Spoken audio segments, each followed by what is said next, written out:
Ka komiti halor ka reservation policy jang jela kelas sedang ya ka public hearing ka balai sengi. Ha ka lai terik jang urisau ar hajar ar pusau kanong ba shilong. Ka KSU gelabo hakmat ya kena jing ajing mut hakmat ki dikot jang ka expert committee.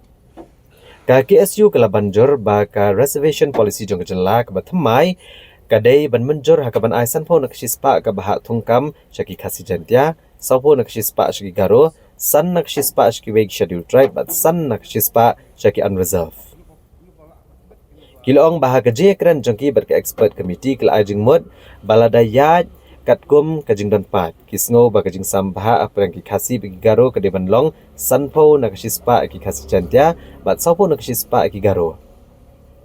but ekajing kran jangki kam dekelum lang rake unreserved kamut baprilat ya baro laong general secretary ke KSU Donald Vitaba hadian kene kejingalang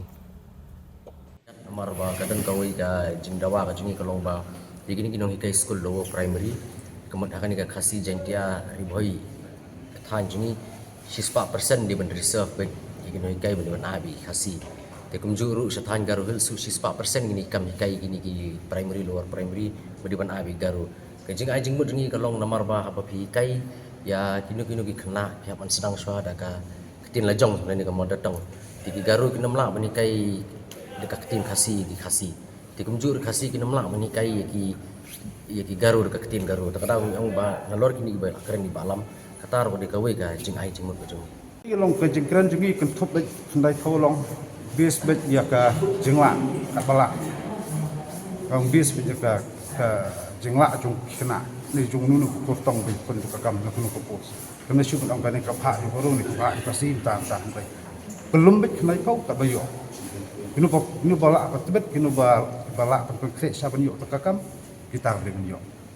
ka jing yu i jungi kalong ba kumta handai ka song pat sa expert kumti ka pan wandur kuno makan leng kuno ka pan chong kuno kalau kena kumta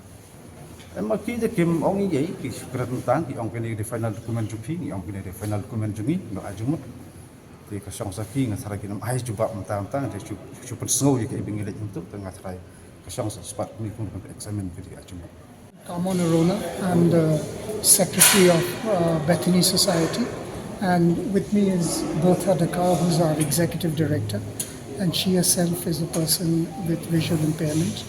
and Shubude, one of our staff members. So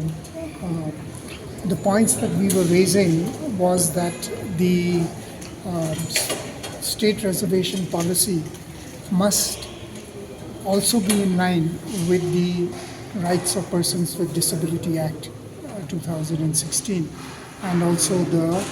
Meghalaya State Policy for Empowerment of Persons with Disability. Both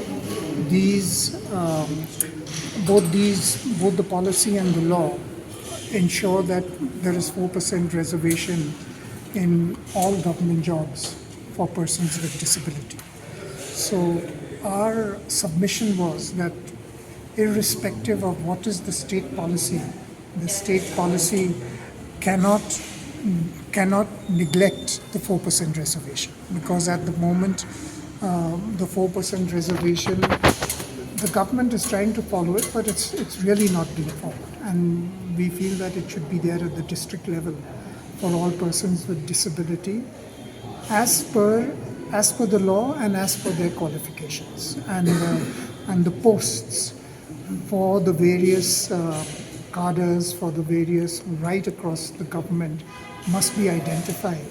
and the reservation must be followed. And it must, first of all, the 4% reservation, there should be evidence that that is being followed before recruiting other people. So that was our main contention.